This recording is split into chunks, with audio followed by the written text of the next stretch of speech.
पता चलता है टोटल कार्बन कितने थे, हाइड्रोजन कितने थे। यहाँ से आपको ये पता चलता है किस किस के बीच में कितने कितने बॉन्ड थे। यहाँ से आपको ये पता चलता है कि किस किसने किसके इलेक्ट्रॉन शेयर किए थे। आई होप इतनी बात आपको समझ में आ गई होगी। लेक्चर अभी ख़त्म नहीं हुआ है। अब क्या जानना ज़रूरी है, केमिकल बॉन्डिंग क्या होती है। आपको पता है कि जब कभी भी इलेक्ट्रॉन्स की शेयरिंग होती है तो एलिमेंट्स के बीच में जो बॉन्ड बन जाता है उसको कोवेलेंट बॉन्ड कहते हैं। कोवेलेंट बॉन्ड कहते हैं। इसका मतलब कार्बन और हाइड्रोजन के बीच में कोवेलेंट बॉन्ड बना, लेकिन कौन सा, single covalent bond. Single covalent bond, हर एक कार्बन और हाइड्रोजन के बीच में सिंगल कोवेलेंट बॉन्ड बना है, जबकि कार्बन और कार्बन के बीच में डबल कोवेलेंट बॉन्ड बना है। यानी कि ईथीन एक एग्जाम्पल है आपके पास, हाँ ईथीन एक एग्जाम्पल है जहां पर सिंगल कोवेलेंट बॉन्ड भी है, डबल कोवेलेंट बॉन्ड भी है। इतना समझ में आ गया, चलिए बहुत बढ़िया। इसके अलावा एक और चीज़ छूट गई है।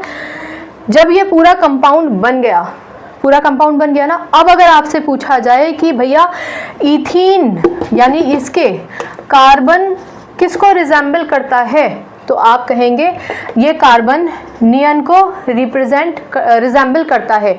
रिजेंबल करने का मतलब क्या है, सुनिए। कार्बन के पास टोटल, आउटरमोस्ट शेल की बात नहीं कर रही हूं, टोटल इलेक्ट्रॉन्स कितने थे, 6 थे, ठीक है ना, टोटल 6 थे ना।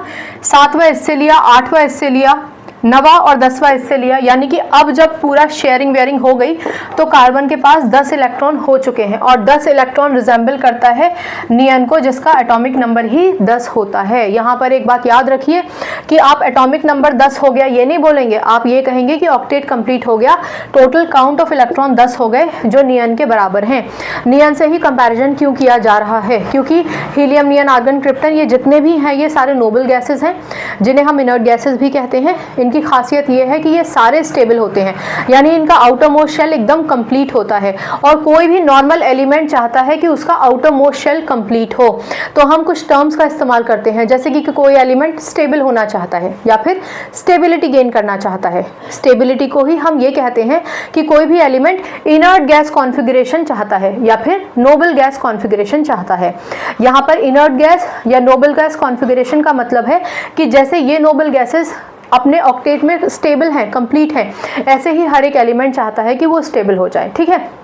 क्योंकि कार्बन ने स्टेबिलिटी गेन करने के लिए इलेक्ट्रॉन्स की शेयरिंग करके टोटल 10 इलेक्ट्रॉन पा लिए और वो नियॉन को रिजेंबल करते हैं। तो अगर आपसे पूछा जाए कि कौन सी इनर्ट गैस या नोबल गैस को रिजेंबल करता है, कार्बन ईथीन बनने के बाद